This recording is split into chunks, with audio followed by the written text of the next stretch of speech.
போதையில்லா தமிழகத்தை உருவாக்க வேண்டும் என்பது இப்பொழுது இன்றியமையாத ஒரு விஷயமா இருக்கு. ஸோ அப்படி அந்த போதையில்லா தமிழகத்தை உருவாக்க பலகட்ட முயற்சிகள் நடந்துட்டு வருது. நீங்க பார்த்துருப்பீங்க, கடந்த ஒரு மாசமா காவல்துறை ரொம்ப தீவிரமா எங்கெங்கெல்லாம் போதைப் பொருட்கள் கிடைக்குதோ அது எல்லாத்தையுமே சீஸ் பண்ணிட்டே இருக்கிறாங்க. ஸோ அதன்படி பார்த்தீங்க அப்படின்னா இந்த 10/5/2026 இருந்து 20/7/2026 வரைக்கும் கிட்டத்தட்ட தமிழ்நாட்டில் 2892 கேஸ் ரெஜிஸ்டர் பண்ணியிருக்கோம். அதில் 3845 அக்யூஸ்ட் அரெஸ்ட் பண்ணியிருக்கோம்.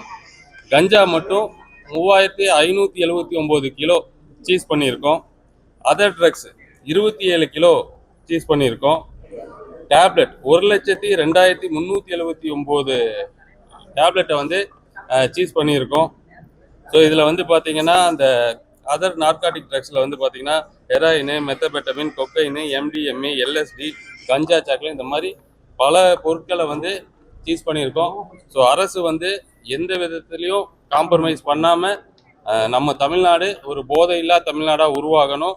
இங்கே இருக்கக்கூடிய மாணவர்கள், எதிர்கால தலைமுறை இந்த தடை செய்யப்பட்ட போதைப் பொருட்களாகட்டும், எந்த விதமான போதைப் பொருட்களாகட்டும் அதில் அடிமையாகாமல் அடுத்த தலைமுறை ஒரு ஆரோக்கியமான தலைமுறையை உருவாக்கணுங்கிறது மாண்புமிகு முதல்வருடைய நோக்கம்.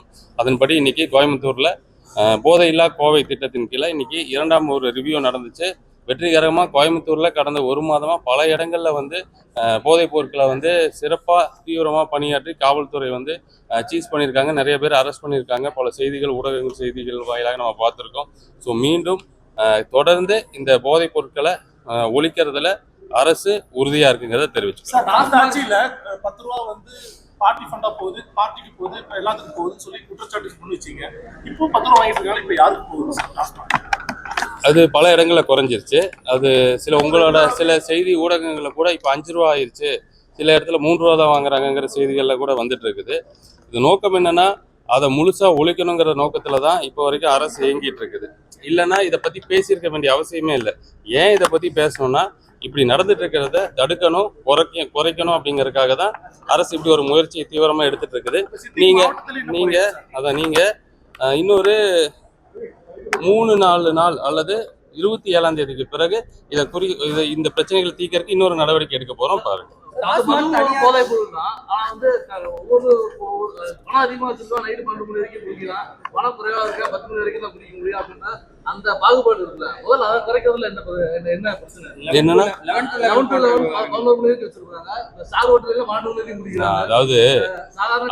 அதாவது அந்த கடைகள் ஏன் உருவாக்குனாங்கன்னு ஃபர்ஸ்ட் நம்ம தெரியணும். அதாவது வெளிநாட்டுல இருந்து தொழில் செய்ய வரவங்களுக்கு இந்த வகையான அந்த வசதிகள் தேவைப்படுறதுனால தான் குஜராத் போன்ற பகுதிகளில் கூட ஒரு இடத்துல மட்டும் நீங்கள் அதை பயன்படுத்திக்கலாம்னு ஒரு ரூல் இருக்குல்ல. ஸோ அந்த அடிப்படை தான் அது ரொம்ப தனியார் மயம் பட போகுதுங்கிற ஒரு பேச்சு ஓடிட்டு இருக்கு. நீங்கள் பல்வேறு விதமான விஷயங்கள் ஆலோசிக்கப்பட்டது அப்படிங்கிற ஸ்னோபார் ஆகட்டும், அதை தாண்டி பிரைவேட்டுக்கு கொடுக்கலாமா அப்படிங்கிற பல்வேறு விதமான கோணங்களில் யோசிச்சோம் அப்படிங்கிற ஒரு விஷயம் பேசுபொருளாக இருக்கு. தனியார் மயமாக்கப்படுவதற்கான வாய்ப்புகள் எதுவும் அது அதாவது எண்ணம் என்ன அப்படின்னா, இப்போ இருக்க டாஸ்மாக் கடைகள் நீங்கள்லாம் போய் பார்ப்பீங்க, உள்ள ஃபுல்லாக ஸ்டிக்கராக ஒட்டி இருப்பாங்க. அங்கே நான் இதுக்கு முன்னாடி கூட சொன்ன கூட ஒரு 100 கை உள்ளே இருக்கும். அதை வாங்குறதுக்கு அவ்வளோ சண்டை போட்டுட்டு இருப்பாங்க. முன்னாடி பார்த்தா அங்கே நிற்கிற கூட இடம் இருக்காது. அதே நடைமுறை தொடரணுமா? சரி, அப்படி தொடர்ந்தா அது நல்லதா? நீங்களே யோசிச்சு பாருங்க. நம்மளை பார்க்குற மற்றவங்க என்ன நினைப்பாங்க? இந்த துறையில் மட்டும் நம்மளை ரொம்ப மோசமாக நினைக்கிறாங்க. ஸோ இதை சரியா மாத்துறதுக்கு என்னென்ன முயற்சிகள் பண்ணணுமோ அந்த முயற்சிகள்ல ஒரு கலந்துரையாடல் தான் இது. அதுல நான் சொன்ன மாதிரி அந்த ஒரு வார்த்தைகள் மட்டும் வெளியே வந்துருச்சு. இப்போ தனியார் மயமாக்கலும் வெளியே வந்துட்டு இருக்கு.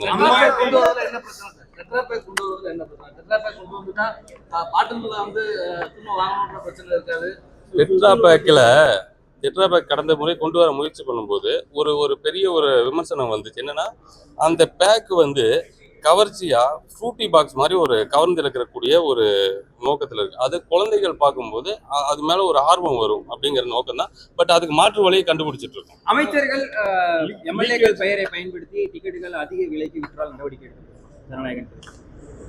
ஏன்னா ஏதாவது நல்ல ஆண்டுக்கு 3200 கோடி லீக்கேஜ் அப்படின்னு சொல்லிட்டு இருக்கும்போது பர்ச்சேசிங் ஆர்டர்லயும் பல ஆயிரம் கோடி லீக்கேஜ் இருக்குன்னு சொல்லியிருக்காங்க. அப்படிங்கும்போது துறை ரீதியா எந்த மாதிரி நடவடிக்கை?